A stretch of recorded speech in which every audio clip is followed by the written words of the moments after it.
So the news has been wild lately. They're talking about deporting 20 million undocumented immigrants. 20 million. That's not a plan. That's a nationwide eviction notice. And let me tell you, that's not just a lot of people. That's a lot of tamales, tacos, and perfectly good landscaping skills. There are an estimated 412,000 undocumented immigrants living in New York City.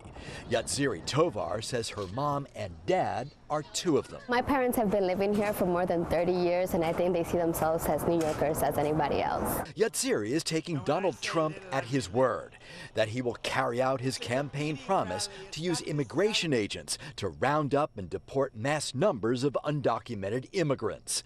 The fear on the streets in places like Bushwick, Brooklyn, and Jackson Heights, Queens, is real. I am afraid, this man told us. I have children and grandchildren, and I work hard. It would be unfair to deport us. New York is a sanctuary city where undocumented immigrants are largely shielded from immigration agents. Those convicted of serious crimes do face deportation, but police commanders believe they're a tiny percentage of the thousands who poured into the city since 2022. Trump says he wants to deport millions. Seriously though, have you ever met a hardworking Latino who wasn't doing like 10 jobs at once? These folks aren't just contributing, they're thriving. They're running restaurants, cleaning up construction sites, and babysitting your kids while you're also babysitting their kids through FaceTime. And you want to deport them? Who's going to keep the economy running? Your Uncle Larry? The one who still can't figure out the self-checkout lane? Good luck with that. Trump's plan will first target violent criminals. A specific plan, however, is unclear and will most certainly be met by legal and logistical challenges.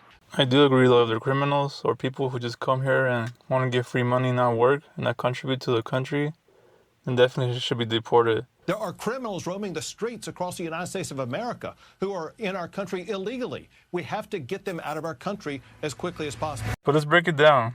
Deporting 20 million people will cost hundreds of billions of dollars. Billions. That's not just a budget problem. That's a Netflix subscription for everyone in America for like 30 years. And the funniest part, immigrants are already contributing billions to taxes every year. These are people who can't even vote, but they're paying into a system that builds roads, funds schools, and keeps hospitals running. So basically, deporting is like firing the people who pay your bills and then wondering why the lights went out. Trump has pledged to mobilize the National Guard to assist ICE officers to carry out these deportations. And it all might begin on day one, January 20th. President-elect Donald Trump's top aides have said military funds will be used to build holding facilities for immigrants. Homeland Security would run the facilities, viewed as a way to accelerate deportations. Mayor Brandon Johnson. We have partners at the state level, at the county level. We're all going to work together to not allow the president-elect to use such extreme measures to respond to this moment. Republicans, however, expressed support for Trump's plan to declare a national emergency and utilizing not just ICE officers, but state National Guardsmen and federal troops to enforce the law under the Insurrection Act. The top priority is, quote, illegal criminals, drug dealers, and human traffickers, according to a Trump spokeswoman. For many of us, we think that there should be reasonable border patrol, that there should be strong controls, making sure we can know who's coming into our country. Illinois Republican co-chair Aaron Del Mar adds, I don't think there's a real appetite right now for people coming in by force and removing people. With estimates, 10% of employees in agriculture and construction are undocumented immigrants, there are concerns mass deportations could lead to labor shortages and negatively impact prices. I do agree that we should secure more of the borders, because drugs, criminals, sex trafficking, those are the main things that we should focus on that we don't want into the country. But people who have been here and are doing the right thing, they should stay here and just go through a process and get their papers and given a chance to do it.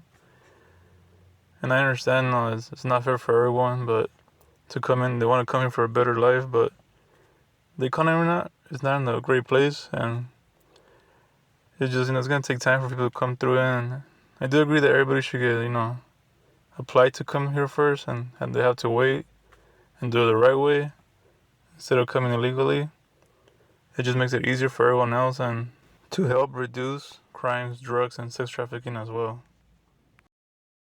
Los Angeles County, being part of the state of California, we're not changing much of anything of what we do. The Los Angeles County Sheriff's Department does not enforce civil immigration enforcement, or we don't do enforcement on civil immigration.